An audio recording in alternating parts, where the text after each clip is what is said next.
people who push your buttons. And we all have those, right? There's always somebody who will,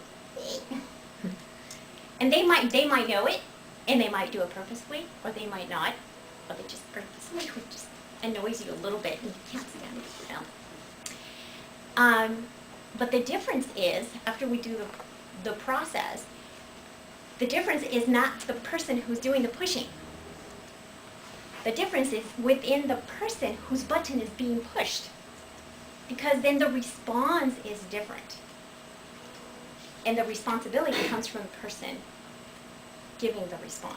It's very freeing. It's very, very freeing. We also do a process called core transformation, where you really get down to the deeper levels of consciousness and subconsciousness, and you really start to find out for yourself what it is that you really want emotionally for yourself, why it is important. This is very important in a detox. Really, if you decide to do the 3-week detox, which I really hope that you do, even as you go through that, because toxins are being expelled from your body, emotionally, you might start seeing some results as well. You might start releasing emotions that you sort of bottled up and maybe haven't thought about for a long time, and you need to deal with those. And you saw in that, Raw for 30 Days video, people are losing it. They're like literally on edge because these are toxins. It's a very real chemical reaction. This is not people just losing it because they're having mental issues. This is because of the very physical toxins that are coming out of their bodies. I would like to suggest a book for you. It's called Radical Forgiveness by Colin Tipping. And I think it's probably the best book that I've ever read on emotional wellness, other than the Bible. The other thing that I do recommend is meditation. If you've never had a meditation session, or you've never sat down to meditate, the easiest way to do it, actually I'm going to have you do it right now, put everything down and just put your hands on your lap, relax, make yourself very, very comfortable, close your eyes, and just take a deep breath. And take a deep breath. And I just want you to concentrate on the sensations that you feel right around your nostrils at the entrance of your nasal passages. And you might have some fleeting thoughts coming in.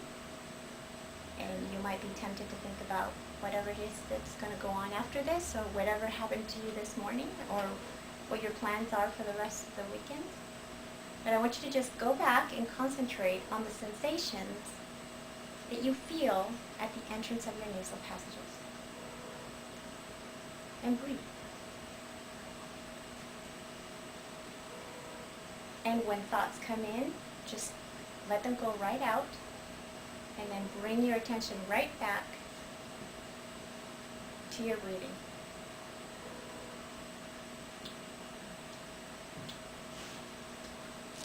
And you can do this for a minute. You can do this for 10 minutes. There are people who do this for hours at a time to help them stay emotionally well. And as thoughts come, just let them roll right out. And take your attention right back into your breathing.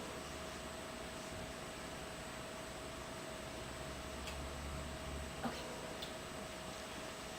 So just gently open your eyes back up. How does that feel? Relaxing. Yeah. It does, doesn't it?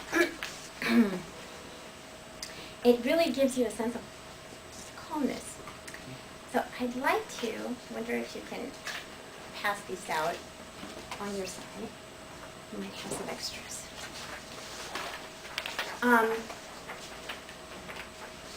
This is one very quick way to remind yourself that if you're looking for emotional wellness, there's a quick and easy way to get it when you're in the middle of a situation.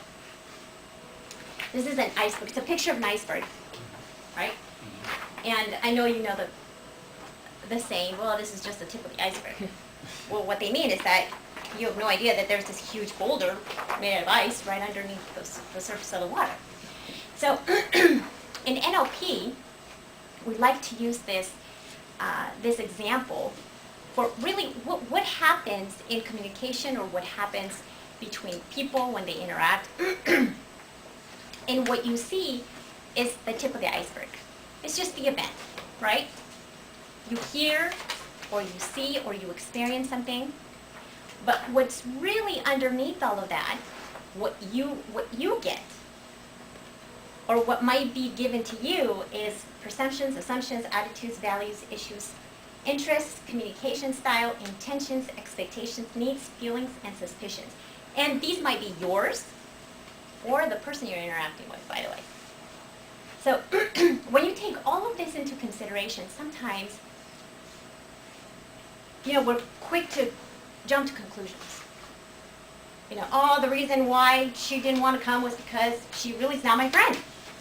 She doesn't really love me. She said she loves me, and she said she was going to be here, but no, she really doesn't.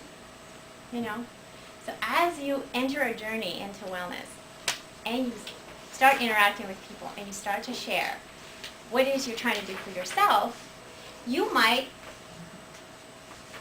start reading into other people's reactions to that.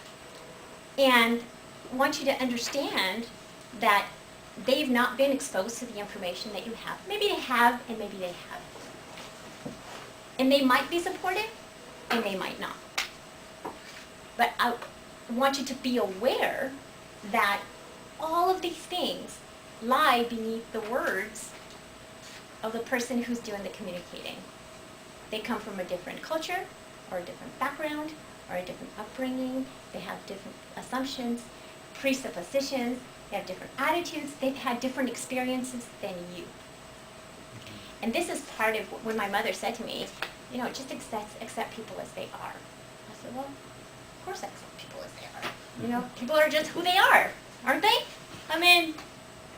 But when the rubber meets the road and you're hurt, or you are disappointed in a relationship, we forget about all this. We forget that this is what comes with every person, and we judge just by the tip of the iceberg. And this causes a deep emotional pain when you don't consider, and there's no acceptance. So anyways, I'd like for you to take that home with you. So I'd like for you to leave with a conscious and subconscious message, not only just to accept what you've been given today, but to accept where you are in your physical, mental, and emotional health today. Accept where you are, and think about where you want to go. And we are here for you, to help you. This is why we do this. We love to do this. We love to share what we know and what we've experienced. And share it. And share it when you can. And share it when you feel comfortable. And keep in mind that others may accept, and they may not. Okay? Mm-hmm. All right. So now we're going to move on to talk about the cardiovascular portion of our seminar. Okay, can you have the light and